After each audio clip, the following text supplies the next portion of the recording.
मत्ती रचित सुसमाचार, मत्ती के अनुसार सुसमाचार। मत्ती अध्याय 1। यीशु मसीह की वंशावली, जो दाऊद और अब्राहम के वंश के थे। अब्राहम के बेटे का नाम इसहाक और इसहाक के बेटे का नाम याकूब था। याकूब से यहूदा और उसके भाई पैदा हुए थे। यहूदा और तमार से पेरेज और जेरा पैदा हुए थे। पेरेज का बेटा हेजरोन और हेजरोन का बेटा एराम था। एराम से अमीनादाब, अमीनादाब से नहशोन और नहशोन से सलमोन पैदा हुआ। सलमोन और राहाब से बोज तथा बोज और रूत से ओबेद पैदा हुआ और ओबेद से यिशै पैदा हुआ। यिशै का बेटा राजा दाऊद था। उरिया की पत्नी और दाऊद से सुलेमान पैदा हुआ।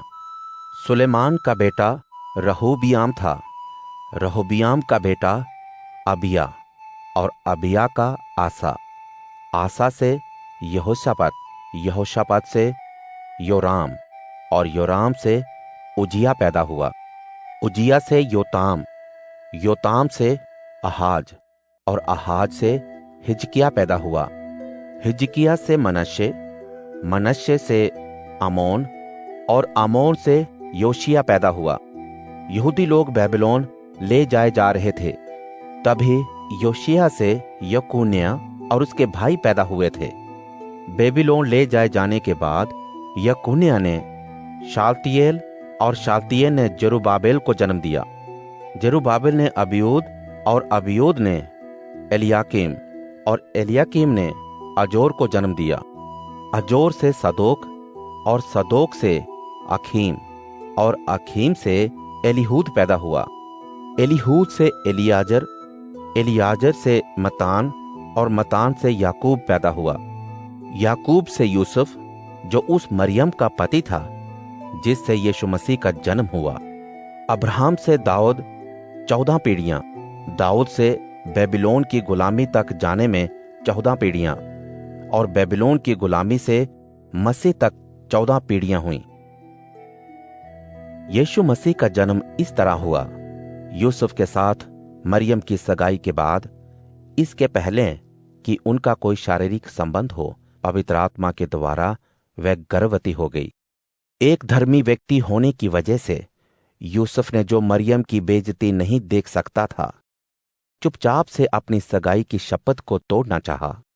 लेकिन जब वह इन बातों के बारे में सोच ही रहा था, तभी अचानक सपने में परमेश्वर का एक स्वर्गदूत प्रकट होकर कहने लगा, दाऊद के वंशज यूसुफ, मरियम को अपने यहां लाने से मत डरो। उसके गर्भ का फल पवित्र आत्मा की तरफ से है। उसके एक बेटा पैदा होगा, तुम उसका नाम यीशु रखना, क्योंकि वह अपने लोगों को उनके गुनाहों की सजा से बचाएगा। यह सब इसीलिए हुआ ताकि जो कुछ प्रभु ने नबी के जरिए कहा था वह पूरा हो।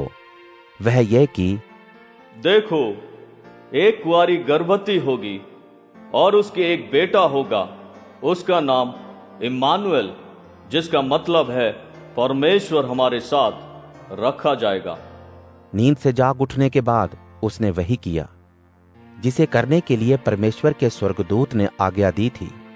उसने मरियम को अपनी पत्नी करके अपना लिया, लेकिन मरियम के साथ उसने तब तक शारीरिक संबंध नहीं रखा जब तक मरियम ने अपनी पहली संतान को जन्म न दिया, और उसने उसका नाम यीशु रखा। मत्ती अध्याय 2। राजा हेरोदेस के दिनों में यहूदा के बेतलेहम में जब यीशु का जन्म हुआ, तब पूर्व देश से ज्योतिषी यरूशलेम में आकर पूछने लगे, यहूदियों के राजा जिनका जन्म हुआ है कहाँ है? क्योंकि हमने पूर्व में उनका तारा देखा है और हम उनकी इबादत करने आए हैं। हेरोदेस राजा और यरूशलेम के लोग ये सुनकर घबरा गए। तब राजा ने लोगों के प्रमुख पुरोहितों और शास्त्रियों को इकट्ठा करके पूछा, मसीह का जन्म कहाँ हो सकता है? उन्होंने उसे उत्तर दिया, यहूदिया के बेतलेहम में, क्योंकि भविष्यवक्ता के द्वारा ऐसा लिखा गया है, हे बेतलेहम जो यहूदा के देश में है, तुम किसी तरह से यहूदा के अगुओं में से छोटे नहीं हो, क्योंकि तुम में से एक शासक निकलेगा जो मेरे लोगों का चरवाहा होगा। तब हेरोदेस ने ज्योतिषियों को चुपके से बुलाकर पूछा, तारा ठीक किस समय दिखाई दिया था? उसने उन्हें यह कहकर बेतलेहम भेजा कि जाकर उस बालक के बारे में छानबीन कर लो। जब मिल जाए तो मुझे खबर दो, ताकि मैं भी आकर उसको दंडवत करूं। राजा की बात सुनकर वे चल पड़े। पूर्व में दिखने वाला वह तारा उनके आगे आगे चलने लगा और जिस जगह बालक था उस जगह के ऊपर जाकर ठहर गया। उस तारे को देखकर वे खुश हुए। वहीं घर के अंदर जाने के बाद उन ज्योतिषियों ने यीशु को उनकी मां के साथ देखा। उन्होंने मुंह के बल गिरकर यीशु को दंडवत किया और अपना अपना थैला खोलकर यीशु को सोना, लोबान और गंधरस की भेंटें चढ़ाईं। परमेश्वर से सपने में हेरोदेस के पास ना जाने की चेतावनी पाकर वे दूसरे रास्ते से अपने देश को चले गए। उनके जाने के बाद एक स्वर्गदूत ने सपने में यूसुफ से कहा, उठो, बालक और उसकी मां को लेकर मिस्र देश को भाग जाओ।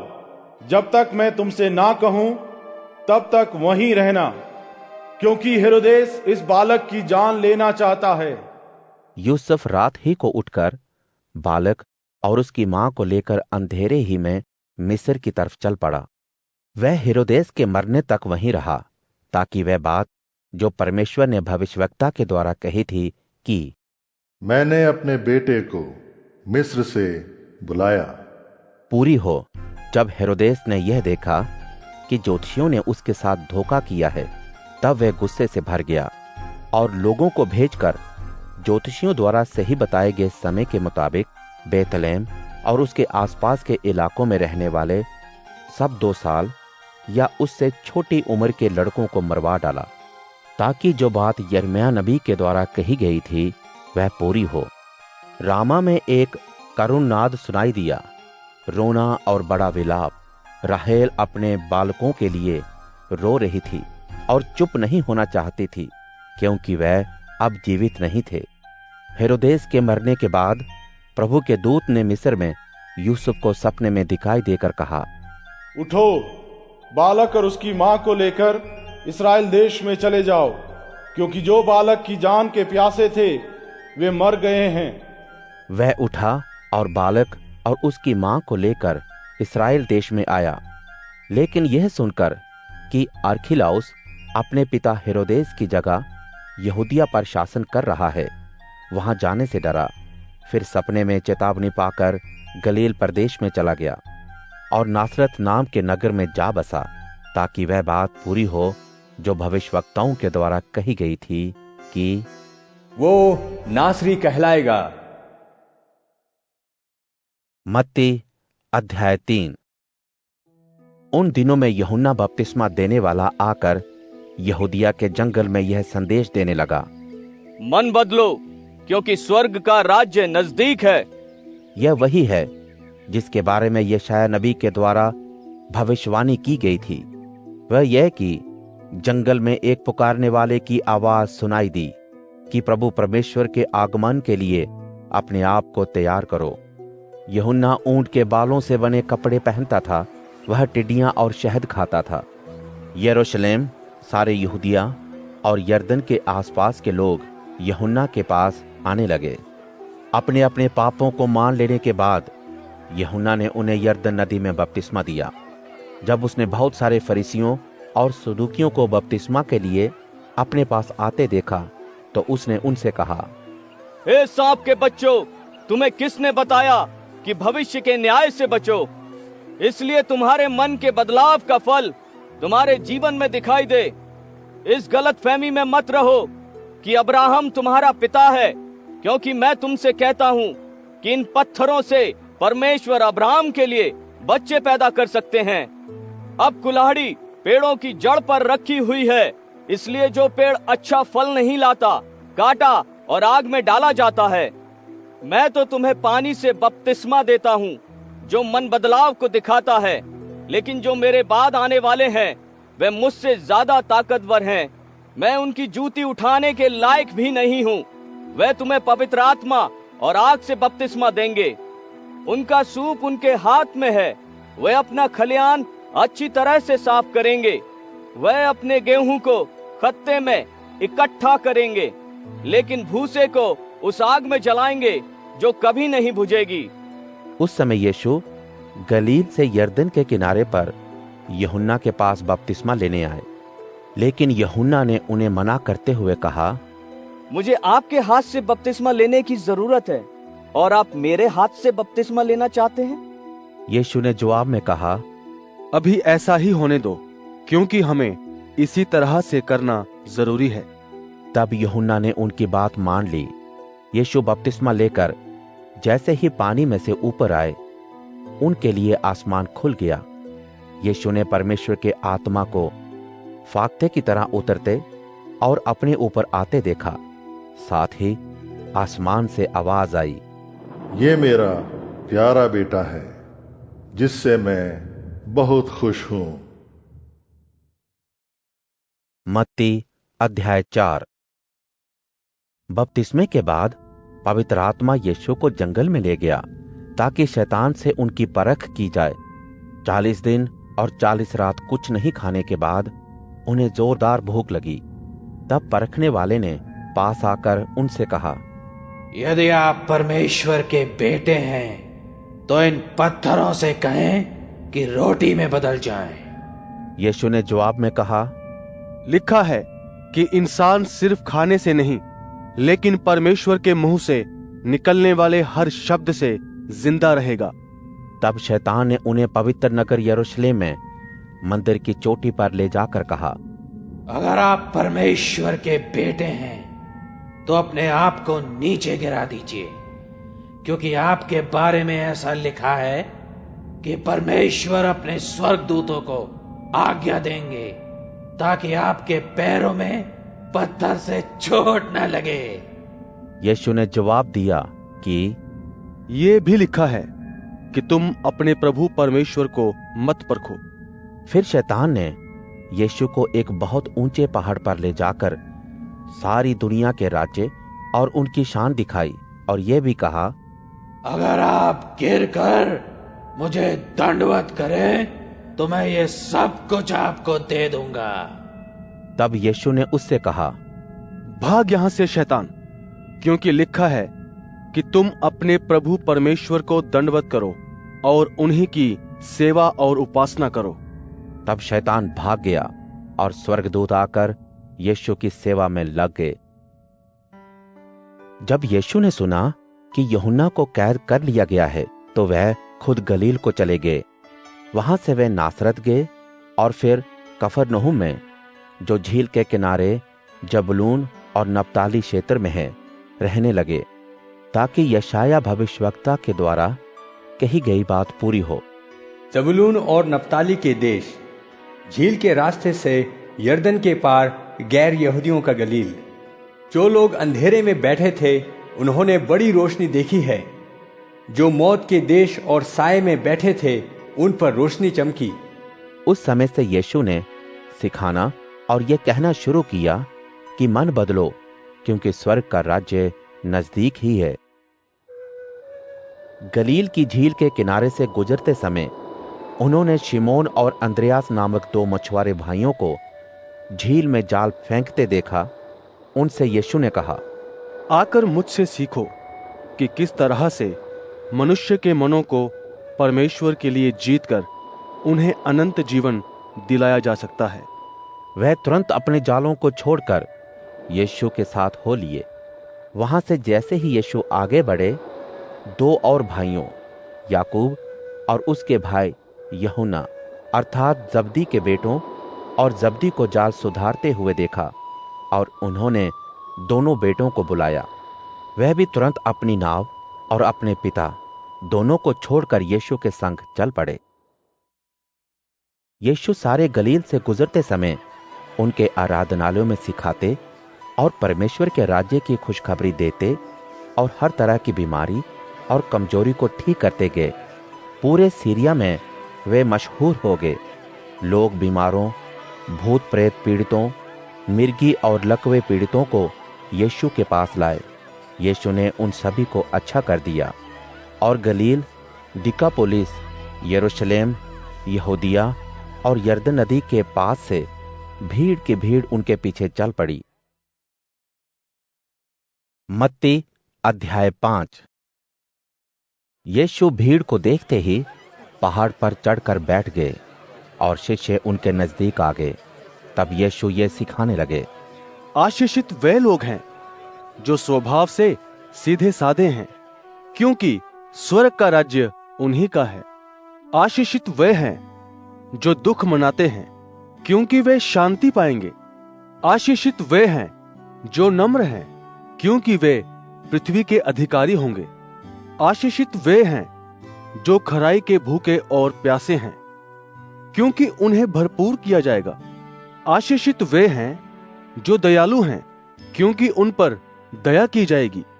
आशीषित वे हैं जिनके मन शुद्ध हैं, क्योंकि वे परमेश्वर को देखेंगे। आशीषित वे हैं जो मेल कराने वाले हैं, क्योंकि वे परमेश्वर के बेटे बेटियां कहलाएंगे। आशीषित वे हैं जो अपने खरेपन की वजह से सताए जाते हैं, क्योंकि स्वर्ग का राज्य उन्हीं का है। आशीषित हो तुम जब लोग मेरे नाम की खातिर तुम्हें तुच्छ समझें, सताएं और झूठ बोल बोलकर तुम्हारे खिलाफ सब तरह की गंदी बातें कहें। खुश और मगन होना, क्योंकि तुम्हारे लिए स्वर्ग में बड़ा इनाम है, इसलिए कि उन्होंने तुमसे पहले आए नबियों को भी सताया था। तुम इस धरती के नमक हो, लेकिन अगर नमक अपना स्वाद खो दे तो इसे फिर किस तरह नमकीन बनाया जा सकता है? तब ये बिल्कुल किसी काम का नहीं, सिर्फ ये कि बाहर फेंक दिया जाए और इंसानों के पैरों से रौंदा जाए। तुम दुनिया की रोशनी हो। जो शहर पहाड़ पर है वो छिपा नहीं रह सकता। लोग दीपक जलाकर नीचे नहीं लेकिन ऊंचाई पर रखते हैं, तभी उस घर के सभी लोगों को रोशनी मिलती है। इसी तरह तुम्हारी रोशनी इंसानों के सामने चमके कि वे तुम्हारे स्वर्गिक पिता की बड़ाई करें।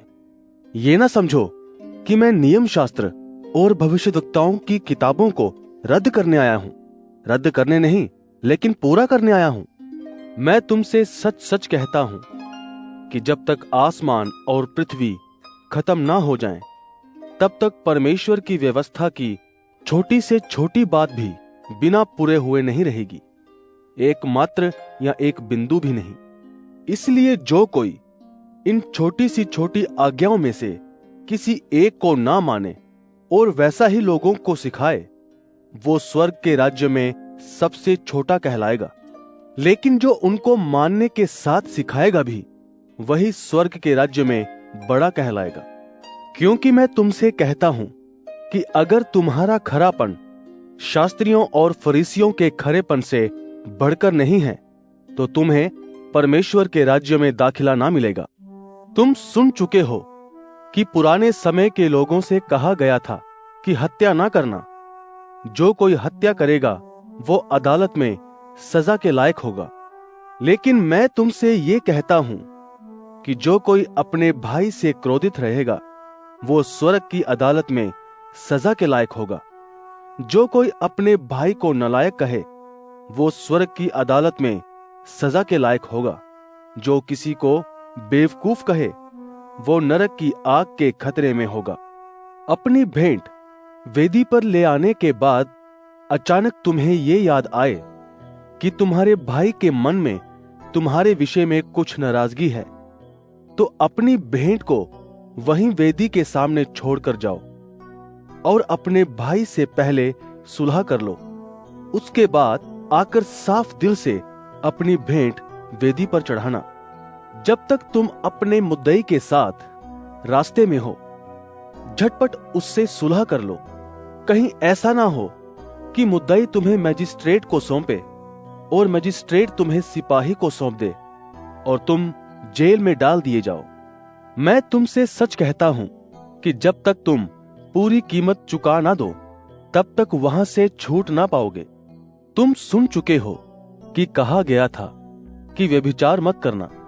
लेकिन मैं तुमसे ये कहता हूं कि जो कोई किसी महिला को बुरी नजर से देखे, वो अपने मन में उससे व्यभिचार कर चुका।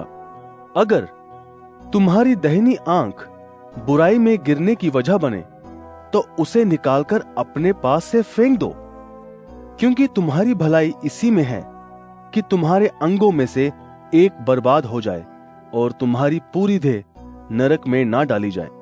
अगर तुम्हारा दाहिना हाथ तुम्हारे बुराई में गिरने की वजह बने तो उसे काट कर अपने पास से फेंक दो, क्योंकि तुम्हारे लिए फायदा इसी में है कि तुम्हारे अंगों में से एक बर्बाद हो जाए और तुम्हारी पूरी देह नरक में ना डाली जाए।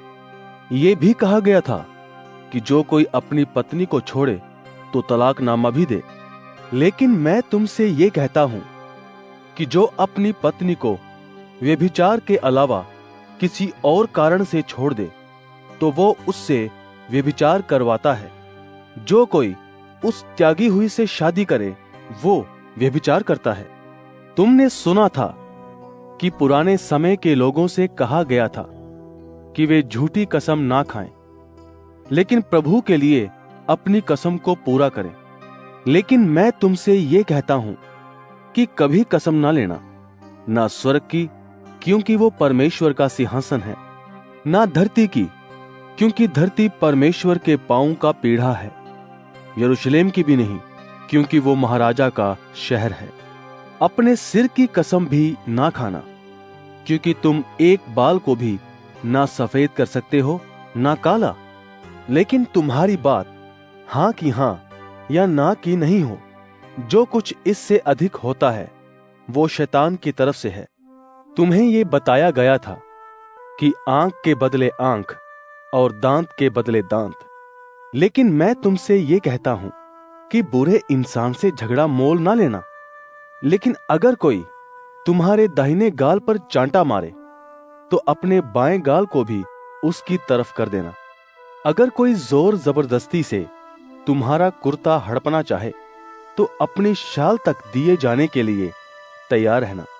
जो कोई तुम्हें बिना मजदूरी में 1 कोस ले जाना चाहे तो उसके साथ 2 कोस जाने के लिए तैयार रहना। अगर कोई व्यक्ति तुमसे मांगे तो उसे दे देना, और जो तुमसे उधार लेना चाहे तो उससे अपना मुंह ना मोड़ना। तुम्हें बताया गया था कि अपने पड़ोसी से प्यार करो और दुश्मन से दुश्मनी रखो। लेकिन मैं तुमसे ये कहता हूं कि अपने दुश्मनों से प्यार करो और सताने वालों के लिए प्रार्थना। ऐसा करने से तुम अपने स्वर्गिक पिता के बेटे बेटी ठहरोगे, क्योंकि वो अच्छे बुरे दोनों ही पर अपना सूरज चमकाते हैं और वो अच्छे बुरे दोनों के लिए बारिश भी भेजते हैं। क्योंकि अगर तुम अपने प्यार करने वालों ही से प्यार करो तो तुम्हें क्या मिलेगा? क्या कर लेने वाले भी ऐसा नहीं करते? और अगर तुम सिर्फ अपने लोगों ही का अभिवादन करो तो कौन सा बड़ा काम करते हो? क्या दूसरे लोग भी ऐसा नहीं करते? इसलिए जरूरी ये है कि तुम दयालु बनो, जैसे तुम्हारे पिता भी जो स्वर्ग में है दयालु हैं। मत्ती अध्याय 6। सावधान रहो, तुम लोगों को दिखाने के लिए अपने अच्छे काम ना करो, नहीं तो अपने स्वर्गिक पिता से बदले में कुछ हासिल नहीं करोगे। इसलिए जब तुम दान दो तो अपने आगे ढोल ना पिटवाओ, जैसा ढोंगी लोग सभाओं और गलियों में करते हैं। जब जरूरतमंद लोगों को कुछ दो तो जो तुम्हारा दाहिना हाथ करता है उसे तुम्हारा बायां हाथ ना जानने पाए, ताकि तुम्हारा दान गुप्त रहे। तब तुम्हारे पिता जो गुप्त में देखते हैं तुम्हें आशीषित करेंगे। जब तुम प्रार्थना करो तो ढोंगियों की तरह ना बनो, लोगों को दिखाने के लिए सभाओं में और सड़कों के मोड़ पर खड़े होकर प्रार्थना करना उनको बड़ा अच्छा लगता है। मैं तुमसे सच कहता हूं कि उन्हें उनका प्रतिफल मिल चुका। लेकिन जब तुम प्रार्थना करो तो अपने भीतरी कमरे में जाओ, दरवाजा बंद करके अपने स्वर्गिक पिता से अकेले में प्रार्थना करो। तब तुम्हारे पिता जो सब कुछ देखते हैं तुम्हें प्रतिफल देंगे। प्रार्थना करते समय दूसरे लोगों की तरह जो अविश्वासी हैं बकबक मत करो, क्योंकि वे समझते हैं कि उनके बहुत बोलने से उनकी सुनी जाएगी। इसलिए उनकी तरह मत बनो, क्योंकि तुम्हारे स्वर्गिक पिता तुम्हारे मांगने से पहले जानते हैं कि तुम्हारी क्या क्या जरूरतें हैं। इसलिए इस तरह से प्रार्थना करो, हे हमारे स्वर्गिक पिता, आप जो स्वर्ग में हैं, आपका नाम पवित्र माना जाए, आपका राज्य आए, जैसे आपकी इच्छा स्वर्ग में पूरी होती है इस पृथ्वी पर भी हो। हमारे हर दिन की रोटी आज हमें दें, जिस तरह हमने अपने अपराधियों को माफ किया है वैसे ही हमारे अपराधों को माफ करें। हमें प्रलोभन में पड़ने ना दें, लेकिन बुराई से बचाएं, क्योंकि राज्य और पराक्रम और शान हमेशा आपकी ही हैं। ऐसा ही हो। इसलिए अगर तुम मनुष्य के अपराध क्षमा करोगे तो तुम्हारे स्वर्गिक पिता भी तुम्हारे अपराध क्षमा करेंगे। परंतु अगर तुम लोगों के अपराध माफ ना करोगे तो तुम्हारे परमेश्वर पिता तुम्हारे अपराध माफ ना करेंगे। जब कभी तुम उपवास करो तो ढोंगियों की तरह तुम्हारे मुंह पर उदासी ना छाई रहे। वे अपना मुंह लटकाए रहते हैं ताकि दूसरे लोग उन्हें उपवासी जाने। मैं तुमसे सच कहता हूं कि वे अपना प्रतिफल पा चुके। लेकिन जब तुम उपवास करो तो अपने सिर पर तेल मलो और चेहरा भी धो, ताकि लोग नहीं लेकिन तुम्हारे आसमानी पिता जो गुप्त बातों को भी जानते हैं तुम्हें उपवासी जाने। इस हालत में तुम्हारे आसमानी पिता जो गुप्त में देखते हैं तुम्हें प्रतिफल देंगे। अपने लिए पृथ्वी पर धन संपत्ति मत बटोरो, जहां दीमक और फफूंद बिगाड़ते हैं और जहां चोर सेंध लगाते और चुराते हैं। लेकिन अपने लिए स्वर्ग में दौलत इकट्ठा करो, जहां ना तो दीमक और फफूंद बिगाड़ते हैं, ना चोर सेंध लगाते और ना चुराते हैं। क्योंकि जहां तुम्हारा धन है वहीं तुम्हारा मन भी लगा रहेगा। देह का दिया आंख है, इसलिए अगर तुम्हारी आंखें साफ हैं तो सारी देह रोशनीमय होगी। परंतु अगर आंख अंधकारमय होगी तो सारा शरीर भी अंधकारमय हो जाएगा। इसलिए तुम में जो ज्योति है वो अगर बुझ जाए तो वो अंधियारा कितना भयानक होगा। कोई इंसान एक ही समय में 2 मालिकों की सेवा नहीं कर सकता, क्योंकि वो एक से दुश्मनी और दूसरे से मोहब्बत रखेगा, या एक के प्रति वफादार रहेगा और दूसरे से धोखाधड़ी करेगा। तुम परमेश्वर और दौलत दोनों की सेवा नहीं कर सकते। इसलिए मैं तुमसे कहता हूं कि अपने जीवन की चिंता करके ये मत कहना कि हम क्या खाएंगे, क्या पिएंगे या क्या पहनेंगे। क्या जीवन भोजन से और देह कपड़ों से बढ़कर नहीं?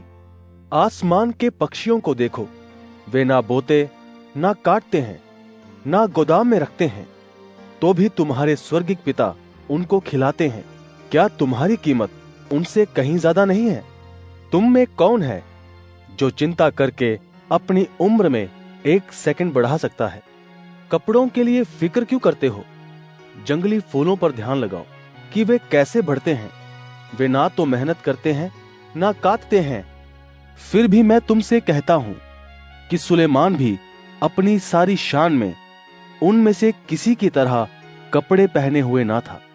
इसलिए जब परमेश्वर मैदान की घास को जो आज है और कल आग में झोंकी जाएगी ऐसे कपड़े पहनाते हैं, तो हे अल्पविश्वासियों, तुमको वो क्यों नहीं पहनाएंगे?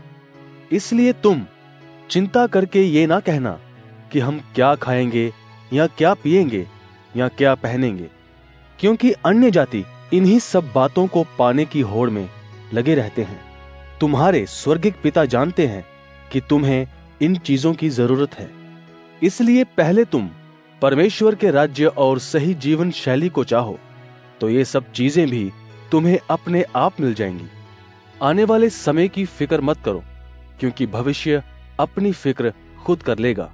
आज के लिए आज ही का बोझ काफी है। मत्ती अध्याय 7। दूसरों पर दोष मत लगाओ, ताकि तुम पर भी दोष ना लगाया जाए। क्योंकि जिस तरह से तुम दूसरों को दोष देते हो, उसी तरह तुम पर भी दोष लगाया जाएगा। जिस नाप से तुम नापते हो, उसी से तुम्हारे लिए नापा जाएगा। तुम अपने भाई की आंख के तिनके को क्यों देखते हो और अपनी आंख का लट्ठा तुम्हें महसूस नहीं होता? जब तुम्हारी ही आंख में लट्ठा हो तो तुम अपने भाई से कैसे कह सकते हो कि लाओ मैं तुम्हारी आंख से तिनका निकाल दूं? हे ढोंगी, पहले अपनी आंख में से लट्ठा निकाल लो, तब तुम अपने भाई की आंख का तिनका अच्छी तरह देखकर निकाल सकोगे। पवित्र चीजें कुत्तों को मत दो, अपने मोती सूरों के आगे मत डालो कि वे उन्हें पांव के नीचे रौंदें और फिर तुमको फाड़ डालें। मांगो तो तुम्हें मिलेगा, ढूंढो तो तुम पाओगे, खटखटाओ तो तुम्हारे लिए दरवाजा खोला जाएगा। क्योंकि जो कोई मांगता है उसे मिलता है, और जो ढूंढता है वो पाता है, जो खटखटाता है उसके लिए खोला जाएगा। तुम में से ऐसा कौन इंसान है कि अगर उसका बेटा उससे रोटी मांगे तो वो उसे पत्थर देगा, या मछली मांगे तो उसे सांप देगा? इसलिए जब तुम बुरे होने के बावजूद अपने बच्चों को अच्छी चीजें देना जानते हो, तो तुम्हारे स्वर्गिक पिता अपने मांगने वालों को अच्छी चीजें क्यों ना देंगे? इसलिए जो कुछ तुम चाहते हो कि इंसान तुम्हारे साथ करें, तुम भी उनके साथ वैसा ही करो, क्योंकि मूसा और भविष्यद्वक्ताओं की शिक्षा यही है। सकरे फाटक से भीतर जाओ, क्योंकि विशाल है वो फाटक और चौड़ा है वो रास्ता जो बर्बादी को पहुंचाता है। ज्यादातर लोग इस रास्ते पर चलते हैं, लेकिन छोटा फाटक और सकरा रास्ता जीवन को पहुंचाता है।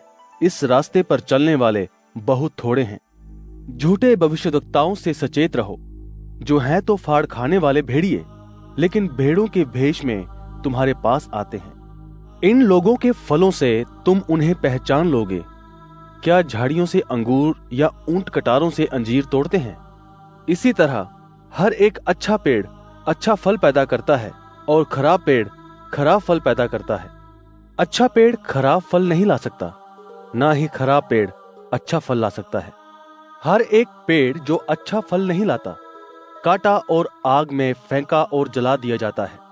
इस तरह तुम उनके फलों से उन्हें पहचान लोगे। हर एक जन जो मुझसे प्रभु प्रभु कहता है परमेश्वर के राज्य में दाखिल नहीं होगा, लेकिन वही जो स्वर्ग में रहने वाले मेरे पिता की इच्छा को पूरी करता है उसमें प्रवेश पाएगा।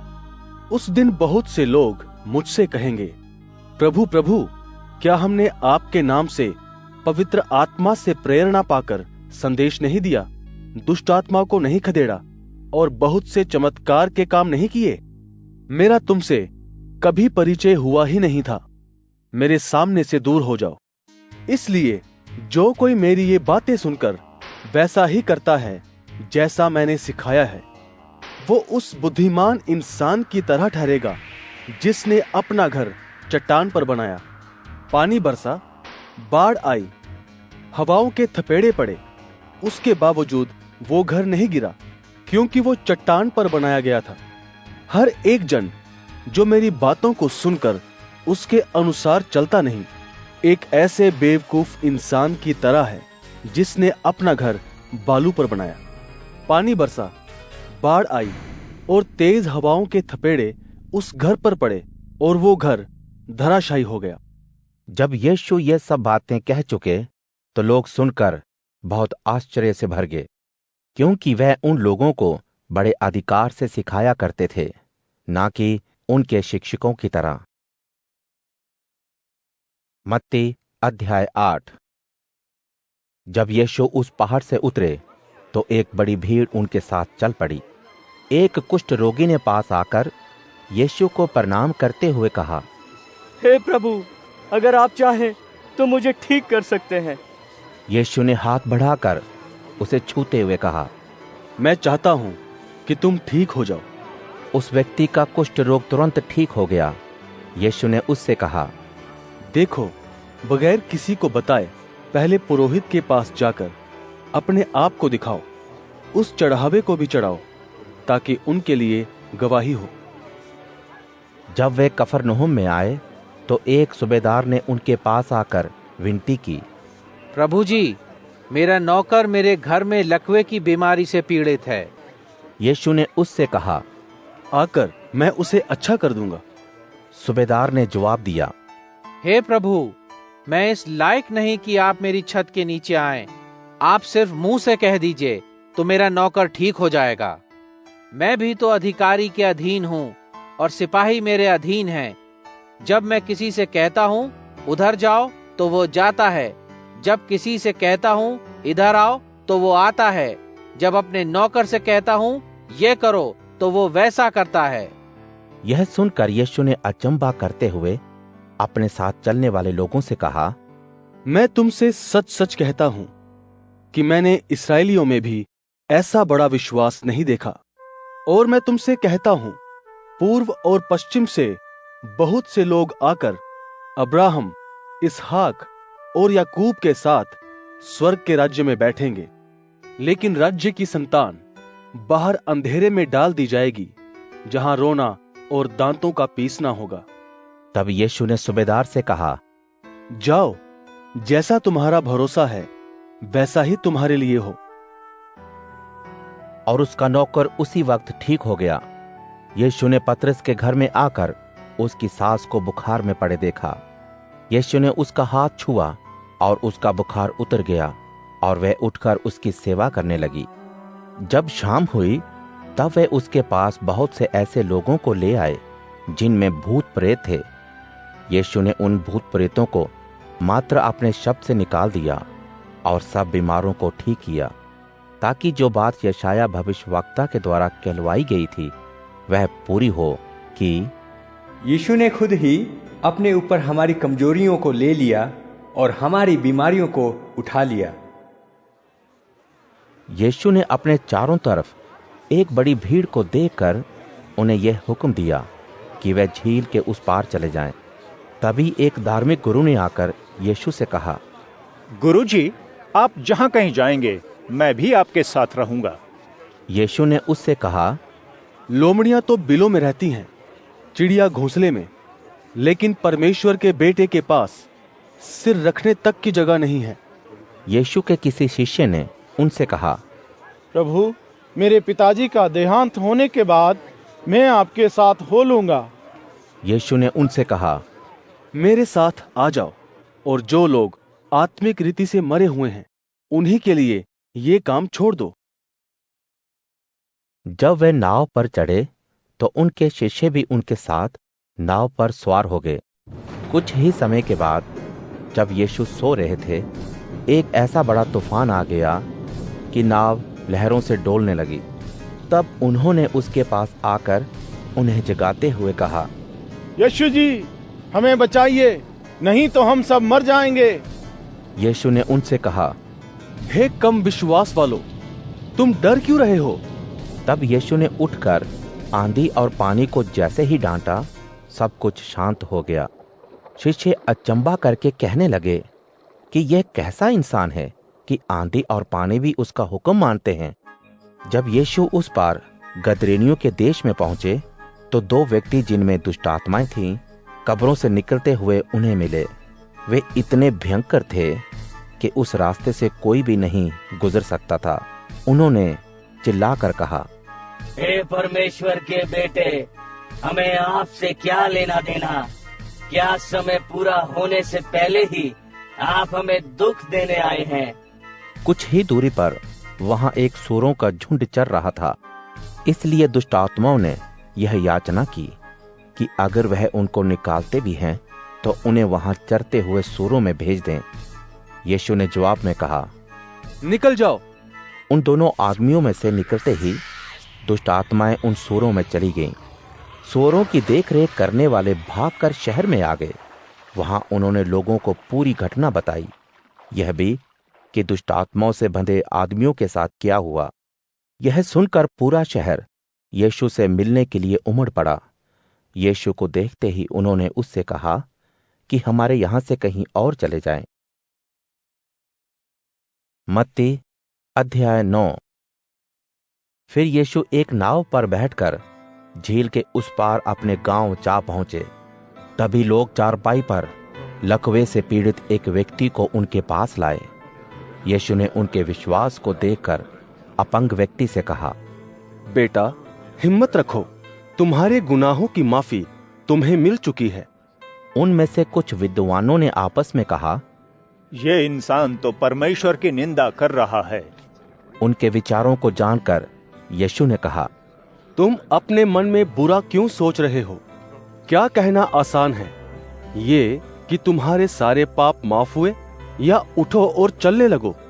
लेकिन इसलिए कि तुम ये जान लो, परमेश्वर के बेटे को इस दुनिया में पापों को माफ करने का अधिकार है। इसके बाद ही यीशु ने उस अपंग इंसान से कहा, उठो, अपनी चारपाई उठाकर अपने घर चले जाओ। वह तुरंत उठकर अपने घर चला गया। जब भीड़ ने यह देखा तो आश्चर्य से भरकर उस परमेश्वर की बड़ाई करने लगी, जिन्होंने मनुष्य को ऐसा अधिकार दिया था। वहां से निकलने के बाद यीशु ने मत्ती नामक एक व्यक्ति को टैक्स ऑफिस में बैठे देखा। उससे यीशु ने कहा, मेरे साथ आओ।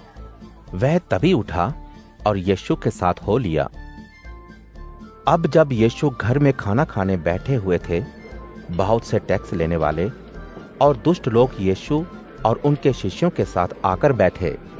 जब फरीसियों ने देखा तो शिष्यों से कहा, तुम्हारे गुरु टैक्स लेने वालों और दुष्टों के साथ खाना क्यों खाते हैं?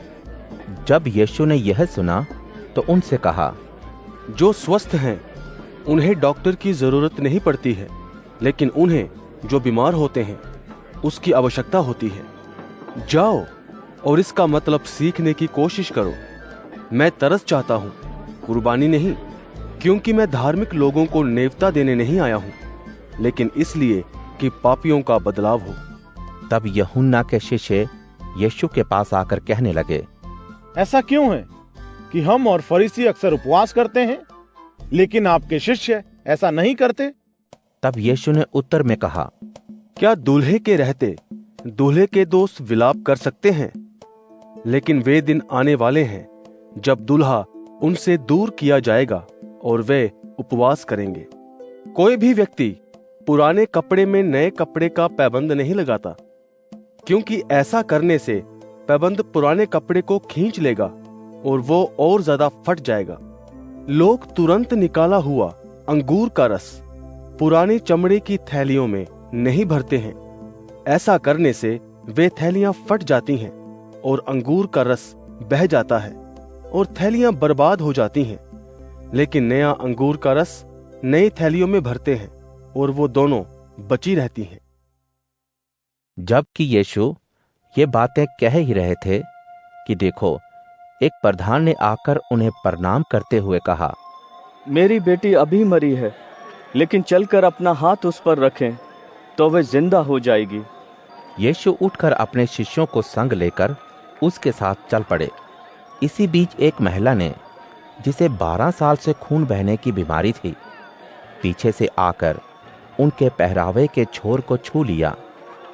वे अपने आप से कहा करती थी, अगर मैं उनके कपड़ों को ही छू लूं तो अच्छी हो जाऊंगी। लेकिन यीशु ने जैसे ही पीछे मुड़कर देखा तो उससे कहा, बेटी, हिम्मत रखो, तुम्हारे विश्वास ने तुम्हें अच्छा कर दिया है। उसी क्षण से वह महिला अच्छी हो गई। जब यीशु उस प्रधान के घर में पहुंचे तो वहां बांसुरी बजाने वालों और भीड़ को हुल्लड़ मचाते देखकर कहा, किनारे हटो, लड़की मरी नहीं है लेकिन सो रही है। यह सुनते ही वे लोग यीशु पर हंसने लगे। लेकिन जब भीड़ निकाल दी गई तो उन्होंने अंदर जाकर लड़की का हाथ पकड़ा और वह जी उठी। इस बात की खबर उस सारे देश में फैल गई। जब यीशु वहां से आगे बढ़े तो 2 अंधे उनके पीछे ये पुकारते हुए चले, हे दाऊद के वंशज, हम पर दया करें।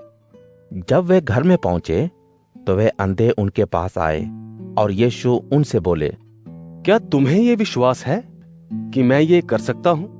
उन्होंने यीशु से कहा, जी हाँ प्रभु। तब यीशु ने उनकी आंखें छूकर कहा, तुम्हारे विश्वास के अनुपात में तुम्हारे लिए हो। उसी समय उनकी आंखें खुल गईं और यीशु ने उन्हें सख्त हुक्म देकर कहा, सावधान, किसी को भी ये बात मालूम ना हो।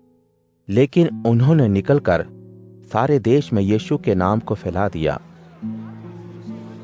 जब वे बाहर जा रहे थे तो लोग एक गूंगे को जिसमें दुष्ट आत्मा थी उनके पास ले आए। जब दुष्ट आत्मा निकाल दी गई तो गूंगा बोलने लगा और भीड़ ने हैरान होकर कहा, इस्राएल में ऐसा कभी नहीं देखा गया। लेकिन फरीसियों ने कहा, यीशु तो दुष्ट आत्माओं के मुखिया की मदद से दुष्ट आत्माओं को निकालते हैं। यीशु सब नगरों और गांवों में जाकर उनकी सभाओं में उपदेश देते और परमेश्वर के शासन के बारे में बताते रहे। वहां पर वह हर तरह की बीमारियों और कमजोरियों को दूर करते रहे। जब उन्होंने भीड़ को देखा तो उनके दिल में करुणा उमड़ आई, क्योंकि वे उन भेड़ों की तरह थे जिनका कोई देख रेख करने वाला नहीं था। वे व्याकुल और भटके हुए से थे। तब उन्होंने अपने शिष्यों से कहा, पके हुए खेत तो बहुत हैं, लेकिन मजदूर थोड़े हैं। इसलिए खेत के मालिक से प्रार्थना करो कि वो फसल काटने मजदूरों को भेजे। मत्ती अध्याय 10। फिर यीशु ने अपने 12 शिष्यों को पास बुलाकर उन्हें गंदी आत्माओं पर अधिकार दिया कि उन्हें निकालने के साथ साथ वे सब तरह की बीमारियों और कमजोरियों को दूर करें। 12 प्रेरितों के नाम हैं शिमोन पतरस, उसका भाई अंद्रियास, जब्दी का बेटा याकूब और उसका भाई यूहन्ना, फिलिपुस, बरतुल्मै, थोमा और टैक्स लेने वाला मत्ती, हल्फे का बेटा याकूब और तद्दे, शमौन कनानी और यहूदा इस्करियोती जिसने यीशु को पकड़वाया था।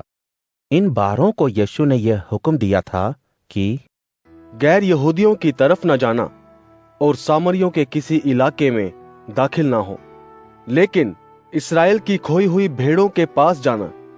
जाते जाते लोगों को ये बताना कि स्वर्ग का राज्य नजदीक आ गया है।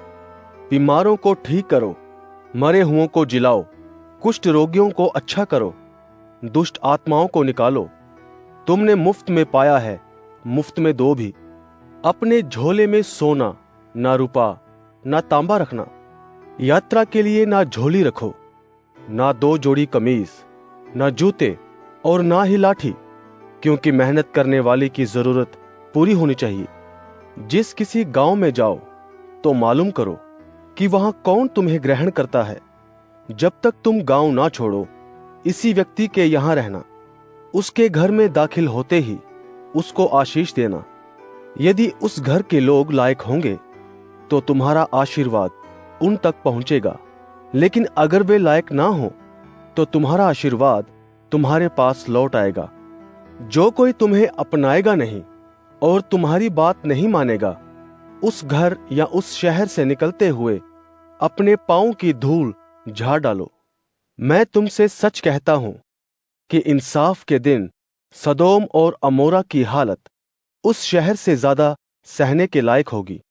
देखो, मैं तुम्हें भेड़ियों के बीच भेड़ों की तरह भेजता हूं। इसलिए सांपों की तरह बुद्धिमान और कबूतर की तरह भोले बनो, लेकिन लोगों से संभल कर रहना, इसलिए कि वे तुम्हें सभा के सुपुर्द कर देंगे। वे अपने आराधनालय में तुम्हें चाबुक से मारेंगे। तुम मजिस्ट्रेट और राजाओं के सामने मेरी खातिर लाए जाओगे, ताकि उनके और गैर यहूदियों के लिए गवाह ठहरो। लेकिन जब वे तुम्हें सुपुर्द करें तो क्या और कैसे बोलेंगे ये सोचना भी मत, क्योंकि तुम्हें क्या कहना चाहिए ये उसी पल तुम्हें बता दिया जाएगा। इसलिए कि बोलने वाले तुम नहीं, लेकिन तुम्हारे पिता का आत्मा है जो तुम में से बोलता है।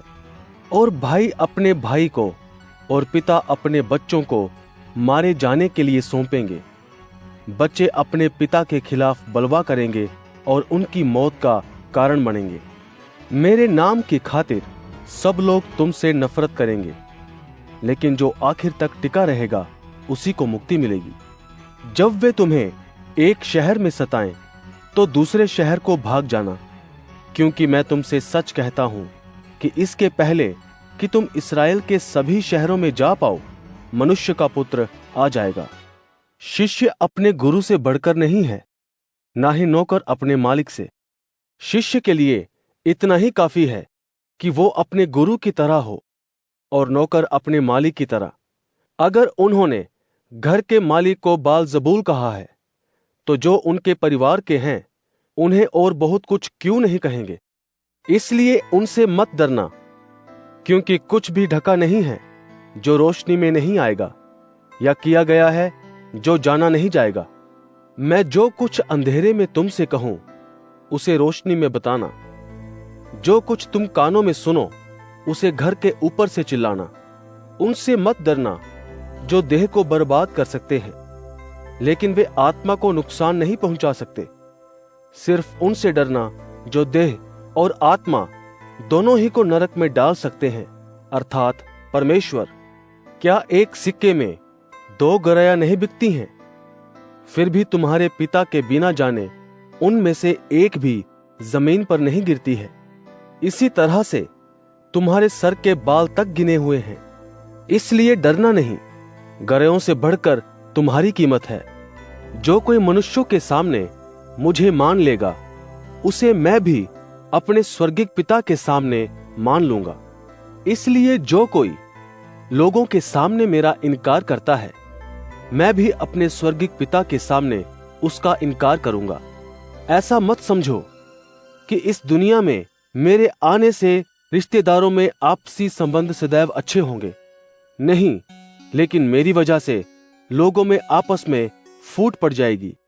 मेरी वजह से बाप बेटे की, बेटा बाप की खिलाफत करेगा, माँ बेटी की, बेटी माँ की, सास बहू की और बहू सास की खिलाफत करेगी। इंसान के दुश्मन उसके घर के लोग ही होंगे। जो कोई मुझसे ज्यादा अपने पिता या माता को चाहता है, वो मेरे काम का नहीं है। जो मुझसे ज्यादा अपने बेटे या बेटी को चाहता है, वो भी मेरे लायक नहीं है। जो कोई अपने क्रूस को उठाकर मेरे मुताबिक जिंदगी नहीं बिताता है, वो भी मेरे काम का नहीं है। जो व्यक्ति अपने लिए ही जीना चाहता है, वो अपनी जिंदगी से हाथ धो बैठेगा, और जो मेरे वास्ते अपनी जिंदगी कुर्बान करेगा, वो उसे पा लेगा। जो तुम्हें कबूल करता है, वो मुझे कबूल करता है। जो मुझे अपनाता है, वो मेरे भेजने वाले को अपनाता है। जो एक भविष्यवक्ता को भविष्यवक्ता की तरह सम्मान देता है, वो भविष्यवक्ता का प्रतिफल पाता है। मैं सच कहता हूं कि जो कुछ ना समझे जाने वाले लोगों को ये जानते हुए कि वे मेरे शिष्य हैं, एक प्याला ठंडा पानी दे, वो अपने पुरस्कार से चूकेगा नहीं। मत्ती अध्याय 11। अपने 12 शिष्यों को आज्ञा देने के बाद यीशु उनके शहरों और गांव में सिखाने के लिए चल पड़े। यीशु के कामों के बारे में जब यूहन्ना ने जेल खाने में सुना, तो अपने 2 शिष्यों को पूछताछ के लिए भेजा। यूहन्ना के शिष्यों ने उससे पूछा, क्या आप ही वो हैं जो आने वाले थे, या हम किसी दूसरे का इंतजार करें?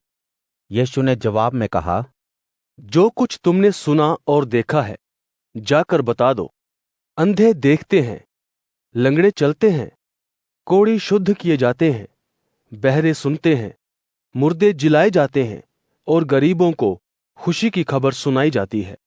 आशीषित व्यक्ति वो है जो मेरी वजह से ठोकर ना खाए।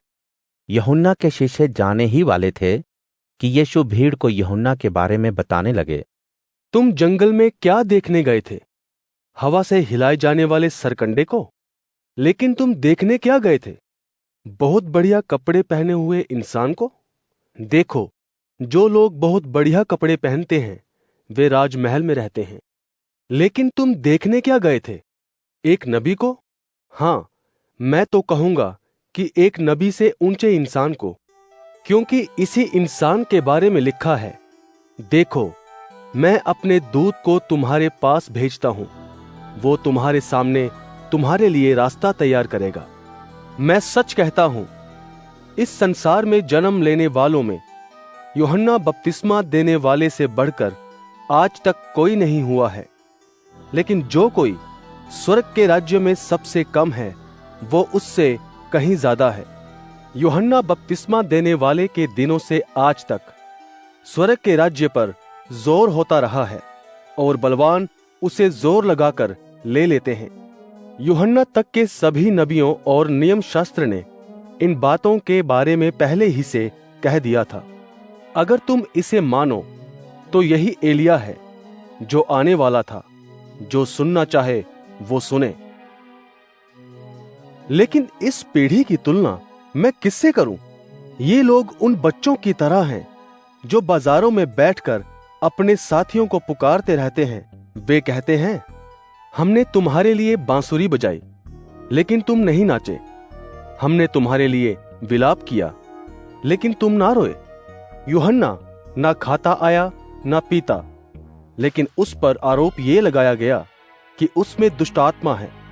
मैं एक आम इंसान की तरह खाता पीता हूं, तो मुझ पर आरोप लगाया जाता है कि मैं पेटू, शराबियों, टैक्स इकट्ठा करने वालों और दुष्ट लोगों का साथी हूं।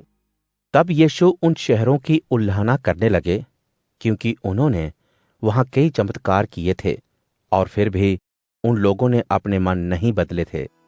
खुराजीन, तुम पर हाय! बैतसैदा, तुम पर हाय! क्योंकि जो अद्भुत काम तुम्हारे यहां किए गए, अगर सूर और सैदा में किए जाते, तो टाट ओढ़कर और राख पर बैठकर उन्होंने बहुत पहले अपना मन बदल लिया होता। लेकिन मैं तुमसे कहता हूं कि इंसाफ के समय सूर और सैदा के लोगों की हालत ज्यादा सहने लायक होगी।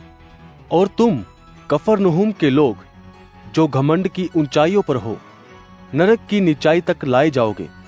क्योंकि जो चमत्कार तुम्हारे बीच में किए गए, अगर वे सदोम में किए जाते, तो वो शहर आज तक बना रहता। लेकिन मैं तुमसे यकीनन कहना चाहता हूं कि इंसाफ के दिन सदोम के लोगों की हालत तुम्हारी हालत से ज्यादा बर्दाश्त करने लायक होगी। उसी समय यीशु ने कहा, स्वर्ग और पृथ्वी के स्वामी पिताजी, मैं आपको इसलिए धन्यवाद देता हूं क्योंकि आपने इन बातों को ज्ञानियों और बुद्धिमानों से छिपा रखा है, लेकिन शिशुओं से नहीं। ऐसा इसलिए हुआ क्योंकि ये बात आपको पसंद आई। सब बातें मेरे पिता ने मुझे सुपुर्द कर दी हैं।